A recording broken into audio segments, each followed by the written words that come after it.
jechuudha. Hijaaba jechuun kan himamee sinnum. Hijaaba waa hijaaba himuuf himamee sinnum. Kanaaf obboleeyyan kiyya obboleettiin keessan biyyatti dararamuu jirti. Hijaaba akkaan jaallattu irraa dhoowwamuu jirti. Kan fuula isii takkaa namatti mul'isuu hin beekne achitti irraa mulquutti jiran. Eenyu sagalee ta'aaf? Eenyuun sagalee ta'aaf? Anaa fi sihiidha. Anaa fi sihiidhuma kanas jiru. Hijaaba kana haa uffannu. Sagalee haa taanu. Yoo uffachuu hin dandeenye piroofaayila uffadhaa. Sagalee ta'aafi. Bakka jirtanutti yoo namni tokko waa'ee hijaabaa gadi gadhiise irratti duwiit godhaati. Irratti waraaba. Akka uummata hunda bira gahutti poosti godhaa. Feesbuuk irratti illee maali? Osoo nama dhaga'ee haadha namaa tokko arrabsuudhaaf dhufee yookiin nama tokko gadi fuudhuudhaaf dhufee mistira nama tokko isinitti himuu dhufe wallaahi nama 200 300 taatanii teessanii maasha Allah yoomuu jaree fi dikaa jirrikaa naan jettanii irra nagatu waan fahrii irratti gadeessin baay'ee. Kanaafiyyuu piroofaayila kana uffadhaa. Piroofaayila zamuun irraa qabu sana uffadhaa. Hundi keessaniyyuu piroofaayila kana uffadhaatiif ni gargaara. Guraagee qofa keessatti miti kan ta'utti jiru wanti kun. Wanti kun bakka hundatti ta'utti jira. Nuyi malee haqaaniin kun hijaaba kana yoonan ofirraa mulqee isin fuulduree dhufee ni feetanii ni jaallattanii. Hin jaallattanii. Fuula koo kana ilaaluu ni feetanii asirratti tun kan hijaaba kana ofirraa mulquu dhufee. La obboleeyyan kiyya ilmoo garaa dhukkubsataan gaafa sana. Kanaafiyyuu waan biraa yoo dadhabdan piroofaayila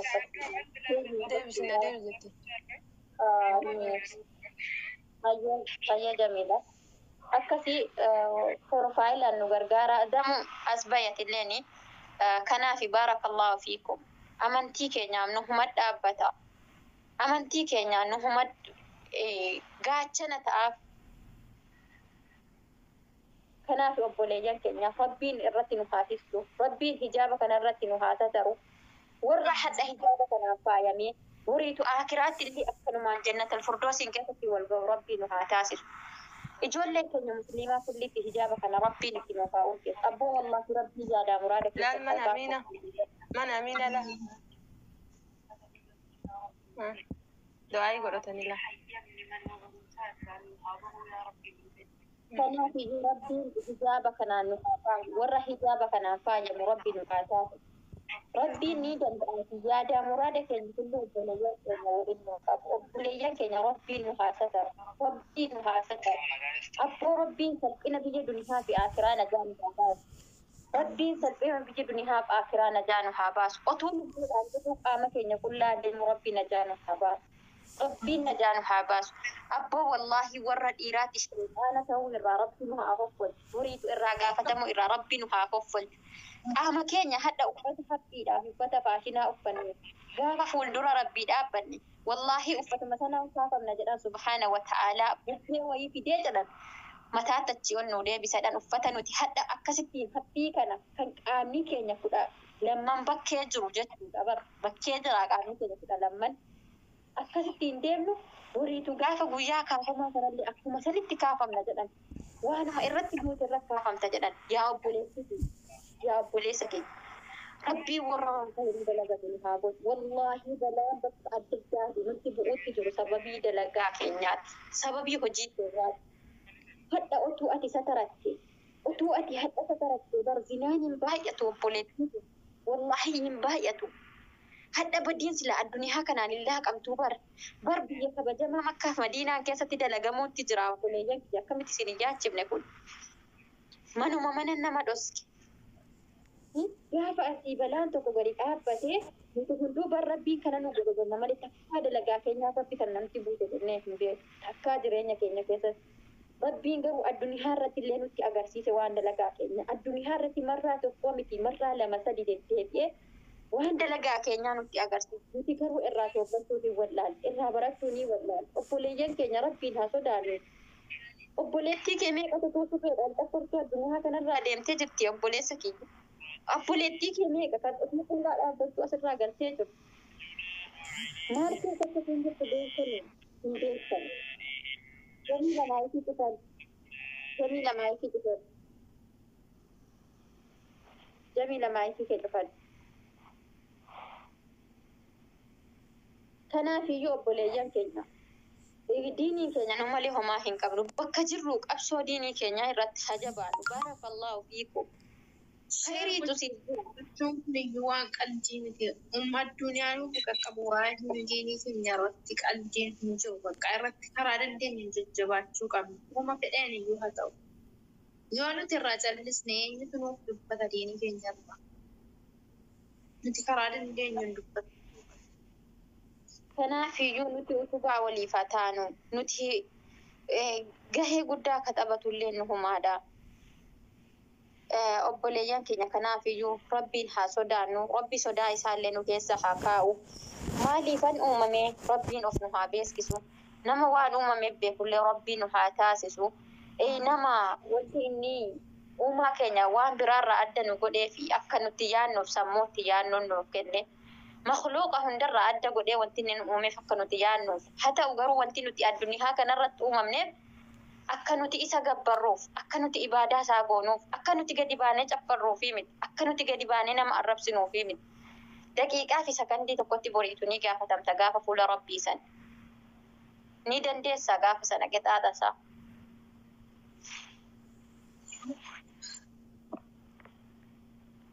Kanaaf obboleeyyan keenya rabbiin tika tajaajila nu haa kaayatu, rabbiin haa tisku. Rabbiin amrii nu jajjabaate kulli nurraa haa laaffisu. Diinii nafsiyyaadhumaaf sheexaana kana ofirraa dadhabneeti. Rabbiin warra nafsiyyaaniif sheexaanni kunillee irraa hidhamtu rabbiin nu haa taasisu. Warra irraa of tiskullee rabbiin nu haa taasisu. Obboleeyyan keenya wallaahi diiniin kun nufuma malee homaa hin qabduuti. Jajjabaadha. Hamma beektanu wallaale jettaniin taa'ina. Hayyee dubbadha obboleeyyan carraa isinii kenna.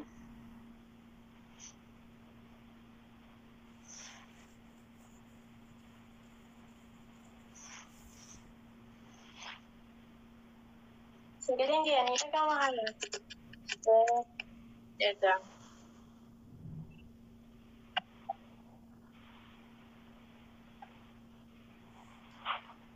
Ayyee. Inni tokkoffaanii yaani osoo namni qaama uffatu yookaan hijaaba uffatu qubaan lakkaa'ama. Oromiyaa keessas ta'u bakka biraa jechuudha.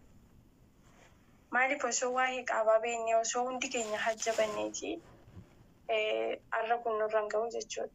Irra caalaan keenya tiiktookii kanarratti yoo ilaallu daabbaa agarsiifachuuf uffata faashinii uffata qaama keenya qabu uffannee dhumnee asiifachi naannofna. Faaximaan talli Rasuulaa sallallahu alaihi wasallam guyyaa tokko teessee boossii eenyu kan itti ol seente maal taate yaa Faaximaa jetteen. Wallaahi gaafa du'u yaadadhee abujadiidhaan maramta gaafa duutu nafi kan kee mul'ata. Kan qabiri si kaa'u dhiira jechuudha dubartii miti. Qaama kuusa gaafa mul'isa yeroo qabirii kaanii laadii kaanii mul'atu sana yaadadheen bu'aa jetteen isarraa rabbina gaafataa jette jechuudha. Namni imaana qabu du'a isaarraati yaadda. Nuti garuu osoo fayyaa qabnu hijaaba ofirraa mulqinee raannee qaama keenya agarsiifachuuf miidiyaa olii gadi naannoomna jechuudha. Akkasumas Aayishaan obboleessi keenya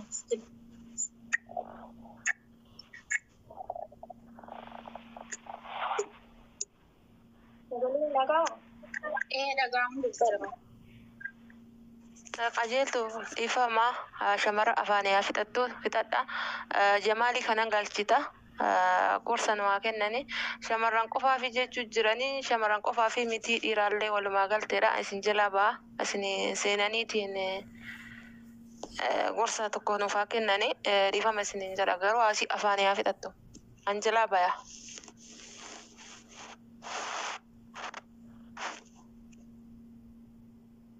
zayituunat Ayyee. Aayishaan yeroo illee durani sallallahu alaihi wasallam rifeensa isheerraa baastee ol seentee qabrii isaanii jajjarti turte. Gaafa abbaan kan ishee Abubakar radiyallahu anhu gaafa itti dabalamullee akkuma kana hijaaba malee kan ol seentu. Gaafa sahabaa Umar radiyallahu anhu dabalamu garuu kan hajjabattu turte. Du'aa irraa jechuudha. Jarri kun hin jiran hin argan ijaan. garuu sababa Sidina Umar radiyallahu anhu ajnabii ta'eef hajjabattee kan qabrii isaanii seente ziyaartu turte yaa obboleewwan akhiraa. Nuti garuu fayyaa keenyatti jarri iimaan akkanaa qaban du'aa irraa obsattaruu turan. Jarri iimaan akkanaa qaban du'aa isaanii sodaachuu turan. Faaxumaan isa gaafa duutu abujadiin maramtu qaamni ishee mul'atu sodaatte kan boossu turte. Nuti garuu jiraa keenyatti qullaa of dhabaa jirra. Osoo nuti uffanne, osoo nuti ol keenyee sattaranne, namni ijaaba keenya nurraa molku tokko hin jiru. Osoo dubarri musliimaa ol keessi hajjabatte, namni hijaaba uffatu nama tokko lama qubaan lakkaa'amti. Hattuu fakkaatti. Dhuguma nama sattarattu hin fakkaattu. Akkamiin nurraa hin fuudhamne ree? Nuti uffachaa hin jirru. Nuti osaan fakkaannee mataa keenya gadhiisnee deemna. Isheen dhuguma nama sodaa Rabbii uffatte fakkaatti. Nama 100 keessaa, nama persentii 100 keessaa nama persentii 3 caalu namni hijaaba uffatu. Afaan kamiin iyyuu baanee dubbanname eessa jirra? Dubarri musliimaa. Mee ilaalaa. Eenyu kan tiiktookii kanarratti akkasicha naanna'aa dhufu? Dubara kiristaanaati? Musliim.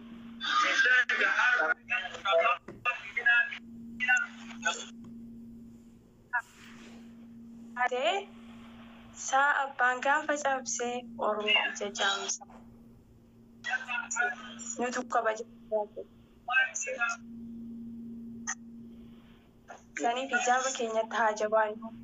Warra asirraa shubbistanis hijaaba keessan uffadhaa. Hijaabi keessan isin kabaja. Hijaabni keessan isin kabachiisa. Amma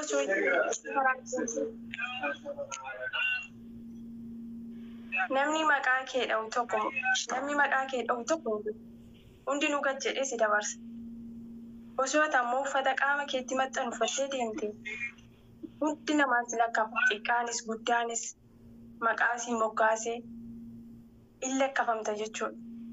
Namni hijaaba uffatuu fi masaatii of kabachiisa. Garuu nutti kana fakkaachaa hin jiru.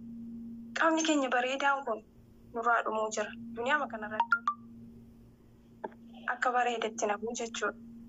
Adaraa yaa obboleewwan keenya. Adaraa Rabbi sodaadhaa. Hijaaba keessan uffadhaa. Bakka meeqatti nuu hime Rabbiin? Suuratu Nuur keessatti, suuraa Ahzaab keessatti. Qur'aana bannee gadaa haa ilaallu. Keessattis ofaa haa ilaallu. Bakka jirru ofaa ilaallu. Maal gochaa akka jirru ofaa ilaallu.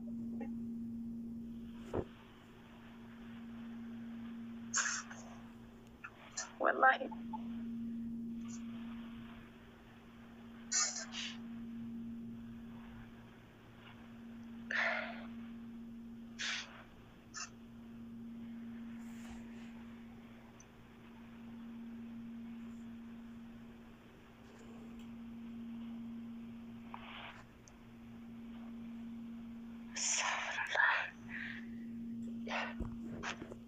السلام عليكم ورحمة الله وبركاته.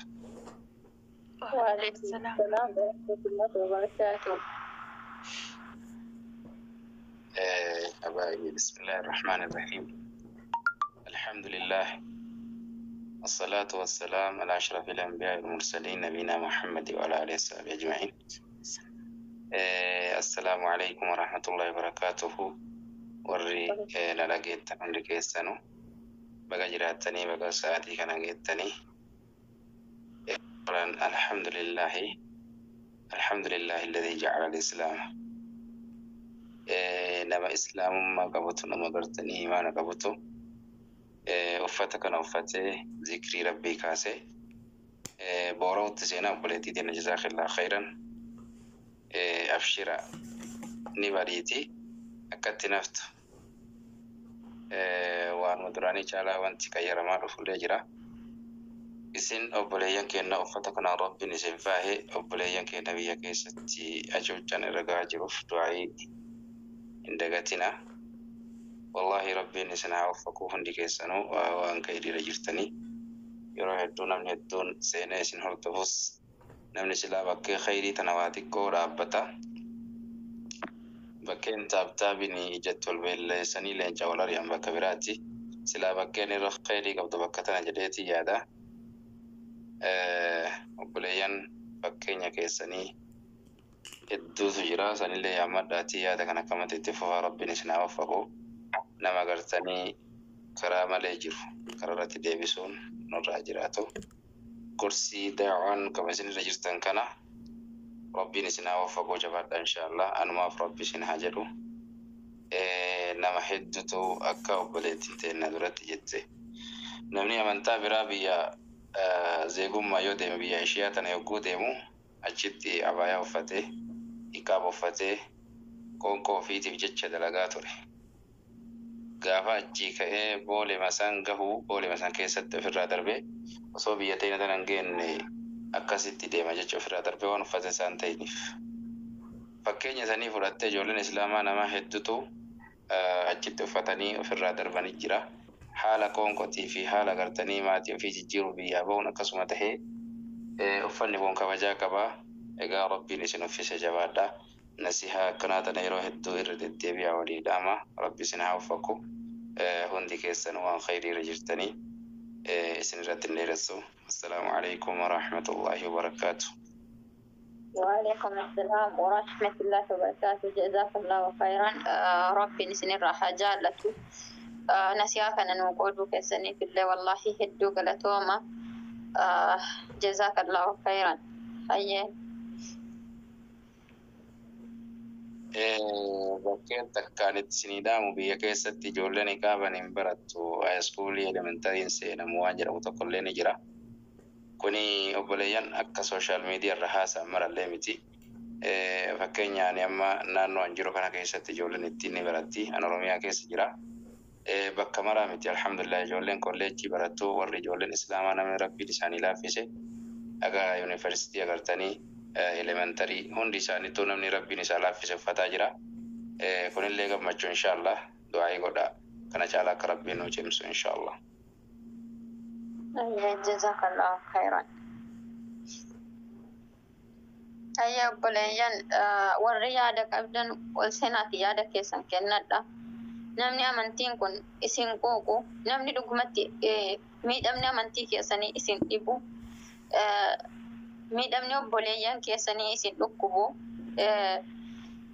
سترين بليان كيساني غافر رامل كمو نمني ستي دقهمو بارك الله فيك محمد انديتي هيتي تنجلفتين تاين يو كلامة تقول بچوتي كيسبو قدوك امانتي كيتي دبدو وبوليتي كيتي كانت دبرنو تسير دابچو جرت بكا كم يوتاتي اي غوسا كم يوتاي حولت نخيد شهادة أن لا إله إلا الله وبوليا نقول ربي تكون تاسيزي ركمني جرا ركباكي miidhamni jaraa miidhamaa keenya obbolummaa walitti qabna waan ta'eef obbolummaa diinii walitti qabna waan ta'eef amantiin kee gaafa xiqqeeffamu uffannaan kee gaafa xiqqeeffamu atilleen gaafa warra adii jala yaatu gaafa faashina jaraa uffattu gaafa gadi baatee uffannaa jaraa babal'iftuuf gaafa gadi baatee amantii jaraa babal'iftuuf jara fokkaattee gaafa deemtu ijoolleen keenya hedduun keessan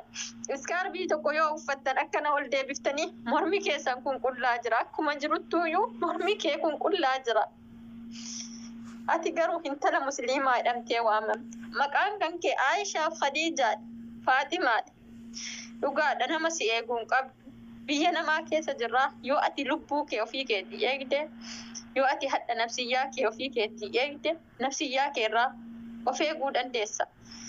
Namni waa tokko si dubbatu hin jiru garuu nuti hunduuyyuu waan mana madaamii keessatti uffannu waliin beekna waliin qabna.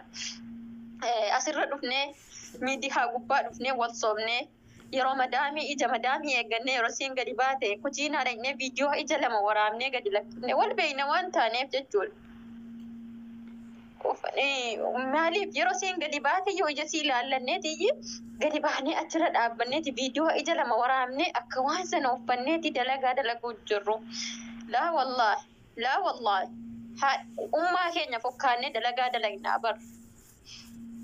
Haadha keenya fokkaannee dalagaa mana arabaa keessaa dalagachuu jirra malee nutti bareeffannee akkuma miidiyaa gubbaatti uffataa irratti uffannee gadi baanee dalagaa keenya dalaguutti hin jiru. Maaliif wal sobnamaa lubbuu keenya sobaarra bar ofii miti. Asirratti garuu wanti nuti uffata faashinaatiif ol baanuuf sheexaana namatti ta'u, sheexaana obboleeyyan keenyatti ta'u. Sababiiti hadda uffata faashinaa uffattee ol baatee qaama kee Rabbiin bareechee si uume mul'iftee bultii namaa meeqaa diigame. Maasiyaa meeqa sirra jirti. Bultii nama meeqaa bitisaamee jira. Qalbii dhiira meeqaatu fuudhamee jira. Maaliif anko akkasiin uffanne jedhannis gadi bahee uumaa tokko kan diinii irraa hin beekne. Jaartiin kiyya maaliif akkasiin uffanne jedha.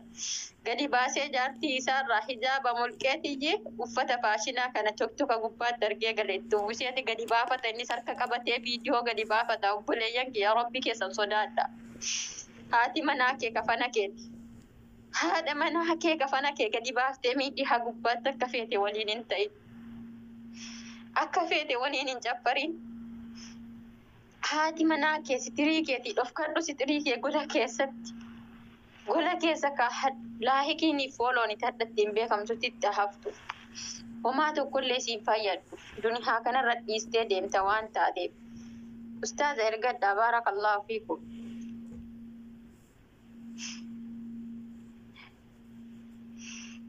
الحمد لله رب العالمين ركونو تكيسة تانية وفتو تجربية نما كيسة تانية نهما وفتا ركنا توبيك اتي توفتا مني اتي تكيفا مني كانت رفتي بيارا كان وفتو في متنون جدامي كان هندا دندينيا وفتو تجربية نما كيسة تلي أي اسني كنين جارا فرطا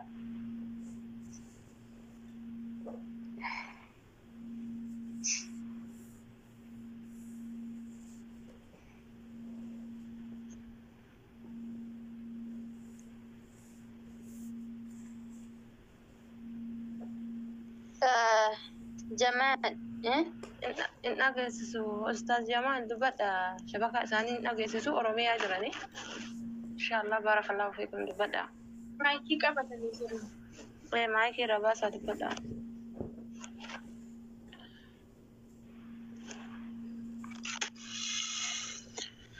هيا بارك الله فيكم. بسم الله الصلاة والسلام على رسول الله صلى الله عليه وسلم. بسم الله الرحمن الرحيم. الحمد لله رب العالمين والعاقبة للمتقين ولا عدوان إلا على الظالمين. ثم الصلاة والسلام على رسول الله صلى الله عليه وسلم. أما بعد السلام عليكم ورحمة الله وبركاته. وعليكم السلام عليكم السلام ورحمة الله وبركاته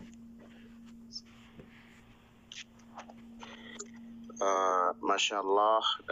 أولا جدّ ربين سن الراحة جالته دلقا بريدا درجة والرسمي سن الراحة جالته أكس مسجد شو دلقا وري لفارين سن الراحة جالته دلقا جرتني ربين سن الراحة جالته أما اللي ربين سن جالته والرسمي وريد تشيلين سن جالته دعاء خيا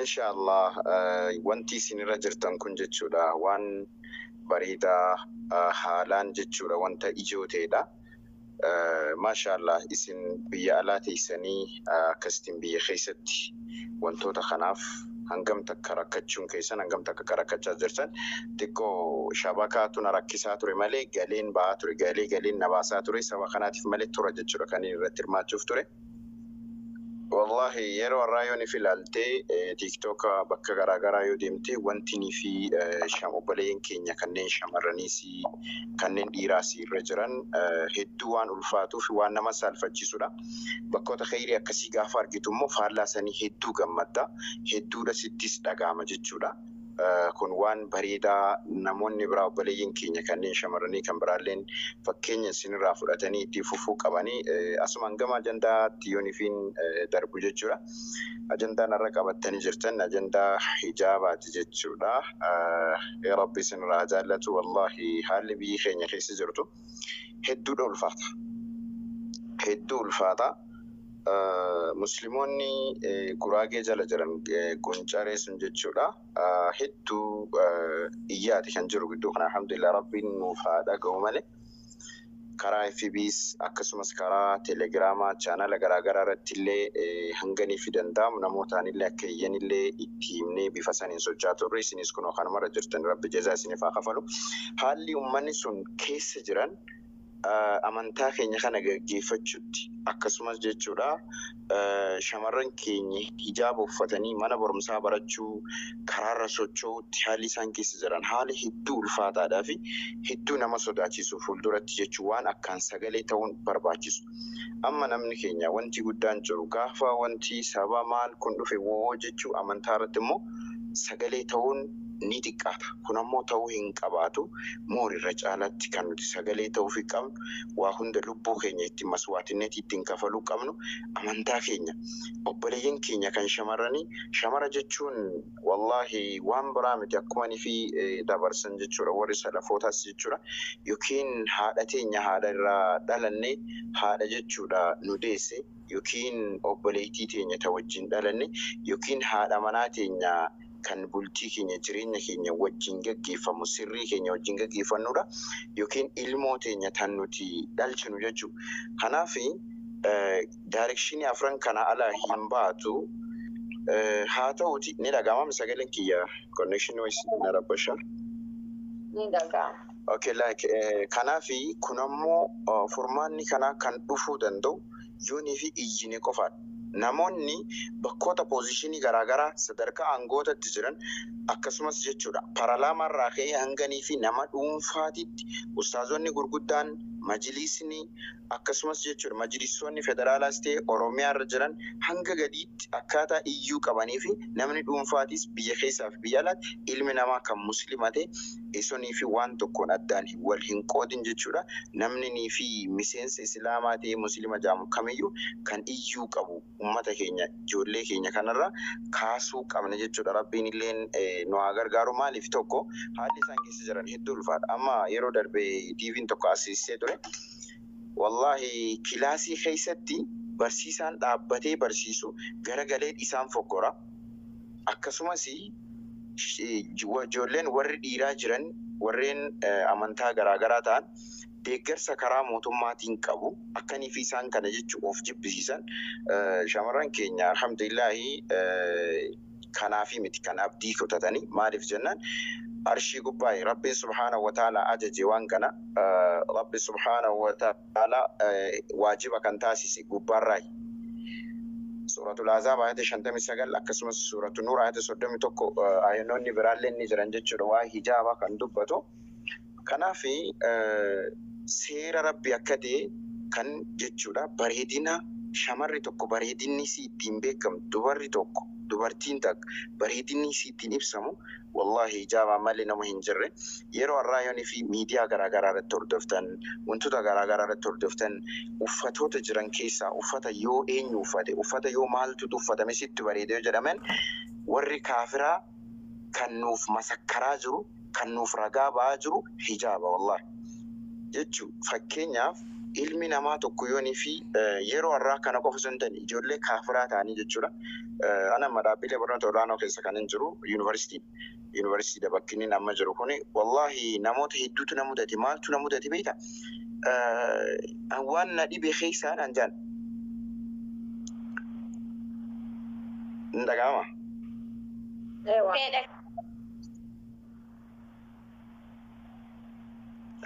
Waan na dhibe keessaa wallahi namni tokko dheengadda na gaafate poostii godherraa keetii akkas wajjin deemaa jirra mucaa kaafira wayitii isin warri muslimaa kuni shamarran keessan hundimaaf akkas babbareedaa jaan yeroo hunda ni zannatu itti tola maaltu akkas isaan bareechaa jaan mee ati esonan deebisaa siin deebifneen duratti maaltu akkas isaan akka bareechuu hubachuu dandeessa. Namni tokko bareedinni nama tokko kan mul'atuun kan lakkaamuun kan saffaramuun maali jeetiin gaafadhe beekta.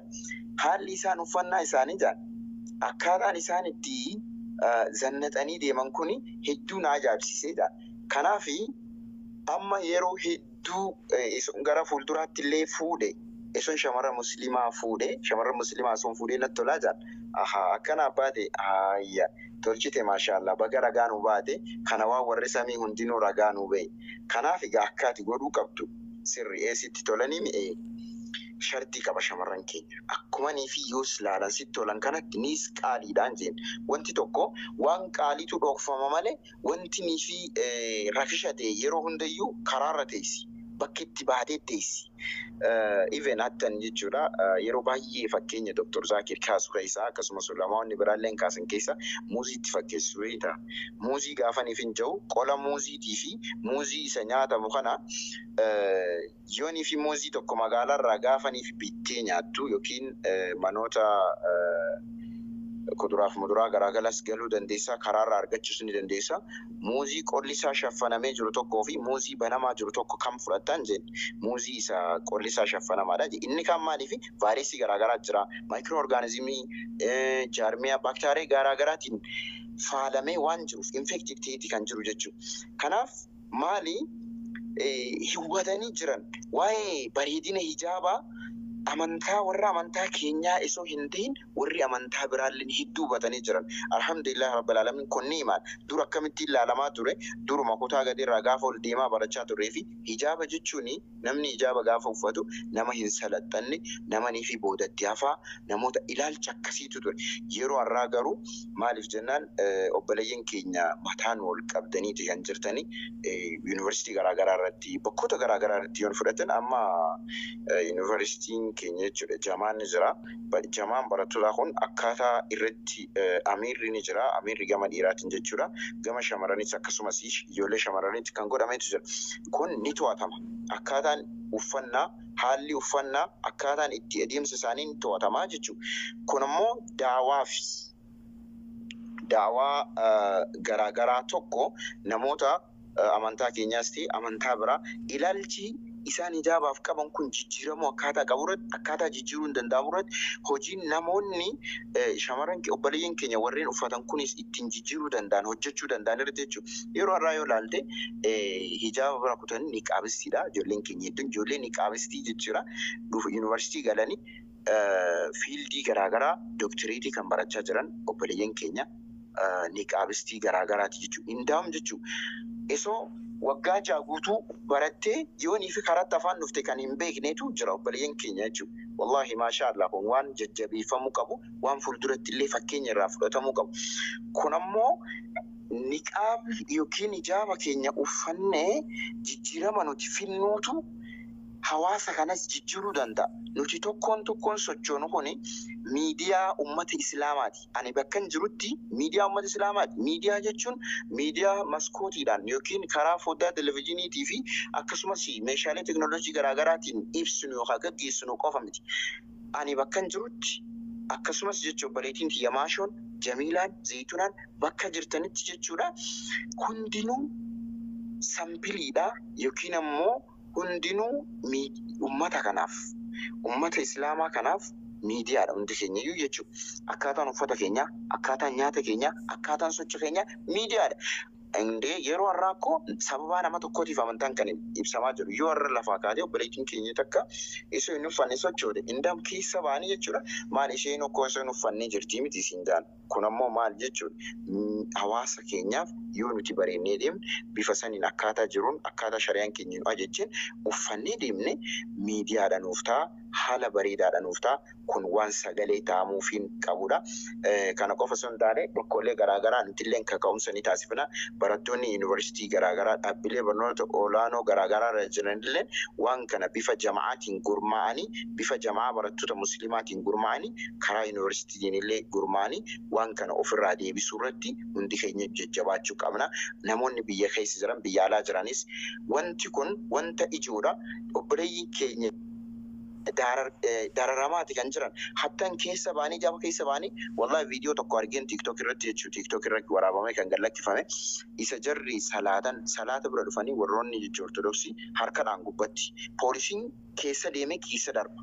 Innaa irraa jechuun maaliif biyya seerriin jirre isoo Oromiyaa ta'e har'aan tana silaanii beekna akkaataa itti ofirraa dhoorkanne beekna garuu immoo achitti maayinoritiidha. Hammi isaan jiran xiqqaadha gadi bu'aadha jechuudha. Si jammarri uummanni baay'inaan daboo keessaa musliimaa uummata Halaabaatii fi uummata Silteetii deemeetiin jira. Silteellee deemeen jira akkasumas Halaabaallee deemeetiin jira. Halaabaa yoo fudhatte noormaali akka Harargee akkanii fi Arsii akka Jimmaa akka Baaleeti Islaamni yoonii fi fudhatte jechuudha.